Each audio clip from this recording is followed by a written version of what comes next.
پتنگ بیرون ملک فروخت کرنے والا ملزم گرفتار ہو گیا. بہت ہی یہ ایک ڈینجرس قسم کا کرمنل تھا جس کو سر پکڑ لیا. سر کہتے ہیں کہ لاکھوں مالیت کی 2500 تیار پتنگیں اور خام مال جو ہے وہ برآمد ہوا ہے اور مقدمہ درج ہو گیا ان کے اوپر. سر یہ بڑا دیکھیں نا, وہ یہ کلیم کرتے ہیں بھائی صاحب کہ جی وہ یہاں بیچنے کے لیے نہیں ہم بنا رہے تھے باہر ایکسپورٹ کرنے کے لیے. اچھا, اب یہاں پہ کوئی نظام کیوں نہیں ہے جو کہ اس کو ڈبل چیک کر سکے کہ وہ شخص اگر یہ کہہ رہے ہیں تو ان کے پاس کوئی کانٹریکٹ ہوگا. اچھا, اگر ان کے پاس یہ کانٹریکٹ ہے تو پھر ان کو اجازت نمبر 1 ہونی چاہیے. نمبر 2 مطلب ظاہر ہے SIFC کا بنیادی جو مقصد ہے وہ تو FDI لے کے آنا ہے, یا جو FDI کے ساتھ آ رہے ہیں ان کو فیسیلیٹیٹ کرنا ہے.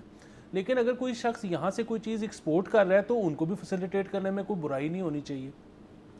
وہ میں اس لیے کہہ رہا ہوں کہ اگر کسی کو کوئی کانٹریکٹ مل گیا ہے باہر سے تو اس کے بعد ظاہر ہے ہمیں پتہ ہے کہ یہاں پہ ریڈ ٹیپزم کتنا ہے. یہاں پہ میں مجھے آپ بتائیں کہ یہ کانٹریکٹ اگر مجھے ملا ہوتا کہ پتنگیں بھیجو, تو میں کس کے پاس جاتا پرمیشن کے لیے؟ پولیس کے پاس جاتا کہ جی مجھے بنانے دیں, میں CPO کے پاس جاتا, میں DC کے پاس جاتا, میں FIA, میں کس کے پاس جاتا؟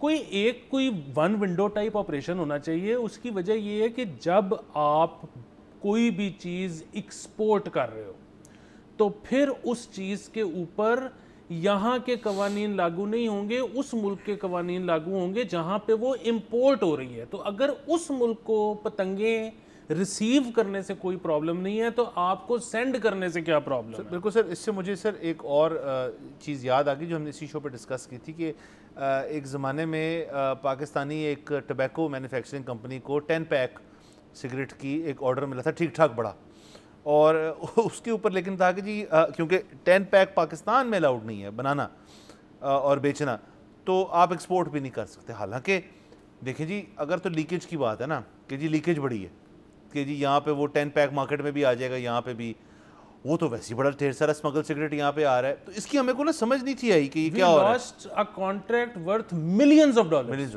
کیونکہ ہم نے کہا جی کہ پاکستان میں پالیسی نہیں. یہ اگین یہ سمجھ سے باہر اس لیے نہیں ہے کیونکہ میں ایگزیکٹلی سمجھ سکتا ہوں کہ یہ جو جن دفتروں میں بیٹھ کے یہ فیصلے ہوتے ہوں گے اس میں یہی ہوتا ہوگا کہ یار رول کیا ہے, پیپرا کیا کہتا ہے یا فلانا کیا کہتا ہے کہ جی وہ اچھا جی وہاں پہ الاؤڈ نہیں, یہ نہیں کرنا. تو یہ دیکھیں نا, اگر آپ کے مسائل جو ہیں ملک کے وہ بڑے یونیک نوعیت کے جو کہ ہیں تو پھر کریٹیو سولوشنز ہونی چاہیے نا. کریٹیو سولوشنز کے اندر کچھ چیزیں پروڈکٹس جو کہ یہاں پہ بینڈ ہیں, 10 پیک سگریٹ بینڈ ہے یہاں پہ پتنگیں اگر فرض کریں بینڈ ہے, آپ کی الکوہولک بیوریجز بھی یہاں پہ بینڈ ہے.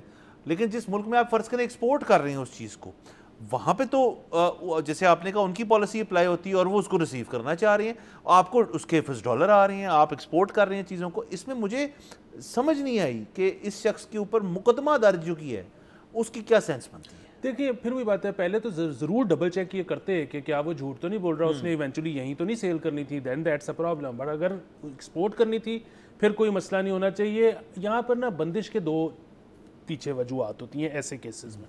ایک تو یہ کہ جب بند کریں گے تو پھر آپ کو پتہ ہے کوئی سیٹنگ ہوگی.